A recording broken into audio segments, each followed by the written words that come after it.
Everyone, it's time for us to go ahead and compare the iPhone 13 Pro and the iPhone 14 Pro Max and see which specific phone you should go and pick up. Now, if you want to pick up either one of these devices, the links will be down in the description. You can get them from there. You can help support the channel at the same time. Now, starting off side by side, you can definitely tell that there are some key differences between both for sure. The 13 Pro, which came out back in 2021, not even, it was a year ago. This device has a beautiful 6.1-inch Super Retina XDR OLED panel, and this has actually been my go-to phone for the last, year. And it's been a tremendous device. I like it a ton. It has a very good display. I think the 14 Pro Max is definitely better, but for this type of design, it's a 120 Hz panel ProMotion, still pretty good resolution. It has everything going for it, and it is definitely a very solid panel in my opinion. Now with the iPhone 14 Pro Max, on the other hand, you are getting a 6.7-inch Super Retina XDR OLED display. Now with this type of panel, it's bigger. It is still 120 Hz, which is nice, but we do get this new dynamic island up top. Now what does that mean? Well, it's pretty much just like it's not that big of a deal. It's like a little pop-up thing that comes up every once in a while. You get better notifications, but I don't know if it's that big of a difference from the notch. Like, I don't know if this is the reason why you would go and upgrade. I think it's cool, but I think most people are upgrading because it's a bigger phone, bigger battery, bigger features for the most part. So in terms of that kind of covers it up there. Now for the rest of the body, you can kind of see from the sides they're almost identically the same. There's really not a massive difference from the side angle from both these. They have the volume buttons, the mute on and off switch. They're both around the same thickness as well, but the big difference is right here. The 13 Pro has a SIM card tray. The 14 Pro Max does not have a SIM card tray within that phone, which personally I think is kind of weird. I feel like Apple could have put a SIM card tray still on these iPhones. It makes no sense, and hopefully they can change in the future, but I doubt they're going to do that. They both have lightning ports at the bottom as well with SIM card trays. Not SIM card trays, with speakers. And that kind of covers it up on the side angle. Now with the back, you can kind of tell almost identically the same thing. Like if you just looked at these two phones, you would think they are exactly the same phone, but there are some differences for sure. So triple camera setups on the back, but I think the 14 Pro Max's cameras are slightly bigger, but you can barely even tell. They both have LiDAR sensors right there too. On top of that, same type of frosted glass back. So one doesn't feel way more premium than the other one, but man, I can rub my fingers on this all day. It feels so nice. I feel like the 11 Pro had the best frosted glass back though, but this one still feels very, very good for sure.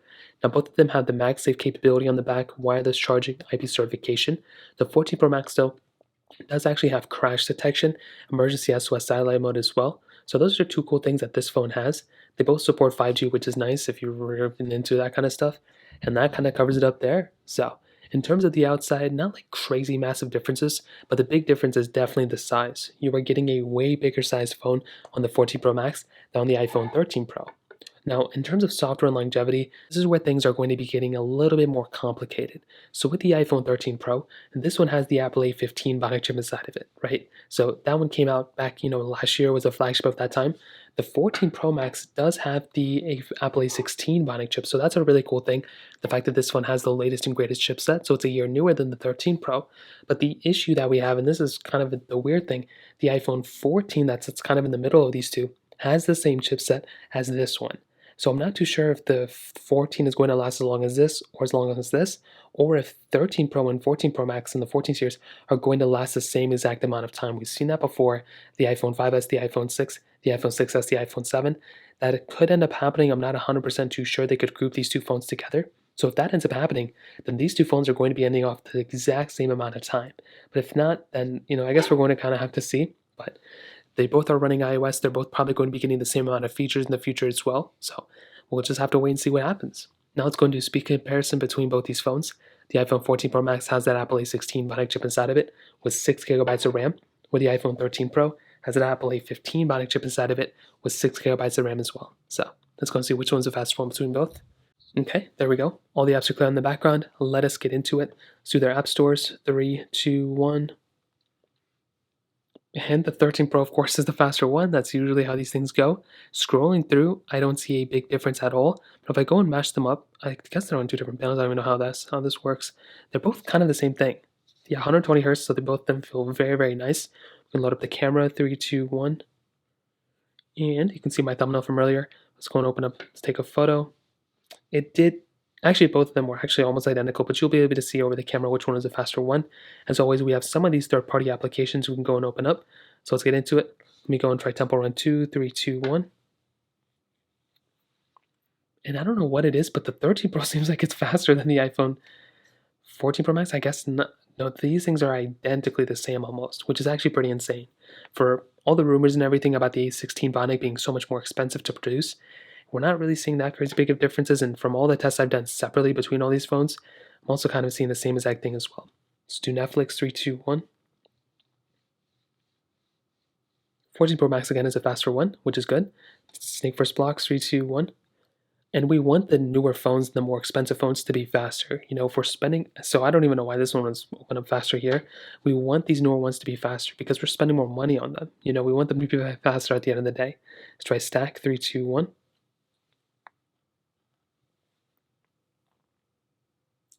And luckily for us, the iPhone 14 Pro Max was the faster one. Getting into some of this gameplay, let's see if there's a difference, which I don't think there's going to be. They look almost identically the same. I'm trying to see what other applications I have between both. They're almost identically the same. Thank you, 3, 2, 1. And again, the iPhone 14 Pro Max, the faster one, but just slightly, like there's just such small differences between these two, like it's not even funny. We can try something else, but that kind of covers up all the games I had. Going back in, let's go back into Temple Run 2, and let's go and play a game. So let's go back over here. Let's go and click play. So this one already played by itself, which is weird. I don't think there's going to be any difference here. The graphics look almost identical, but I've also played games like Genshin Impact on both these phones. This was my main phone that I used on a daily basis and I had a great time with it, and I don't really see crazy big differences between them. But I would say if I had a 13 Pro, I would not go up to the 14 Pro Max because of the performance. There'd be other reasons I would go and upgrade, but the performance is probably not one of those things if I'm being completely honest. Now in the camera department, like I mentioned before, triple camera setups on both. And there's so many similarities, it's not even funny. They have wide, ultra-wide, and telephoto lenses, which is beautiful. Having that type of capability with these types of lenses is cool. 4K at 60 on the front, 4K at 60 on the back, so you're definitely getting solid lenses for sure. Now with the iPhone 13 Pro, like I said, I've been using this phone for the last year and I've had a great time with it. Some key numbers, this thing has 15x zoom. It also has 0.5x zoom, so you can zoom in and zoom out a lot. You have standard video mode.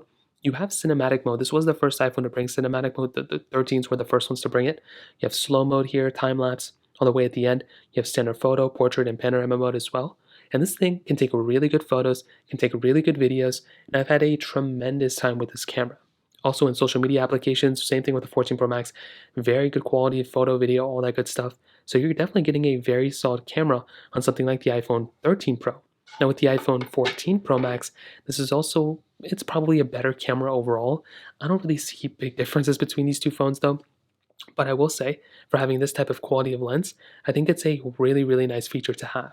Now with this type of phone, you are getting 15x zoom, and you're also getting 0.5x zoom. So you're still getting the same type of zooming in and zooming out capability compared to the 13 Pro. You're also getting cinematic mode, but we're getting cinematic mode of 4K now. So now we have that capability, but also it doesn't really seem like it's improved that much from my experience of using this phone in the 14 Pro. So hopefully they improve it, but we now have cinematic mode of 4K. We also have this new action mode too, which is really cool.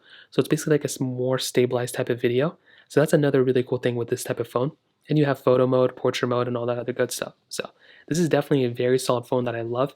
And this camera might be a little bit better than the 13 Pro. So to kind of sum up this video, I definitely do think there are many advantages for the 14 Pro Max, but I don't know if I would go from any of my 13s, the 13 Pro or 13 Pro Max, up to the 14 Pro Max. I think there's a lot of overlap, but I do think with the 14 Pro Max, you're getting better battery life, better build quality. I don't say build quality, but some people may prefer the bigger display. Batteries better, performance should be better on this one, but it's not really. And yeah, it's a more expensive phone though. The 13 Pro, if I have a 13 Pro or 13 Pro Max, I definitely will not go and upgrade to the 14 Pro Max. This phone still has great build quality, great battery life, great performance, great cameras.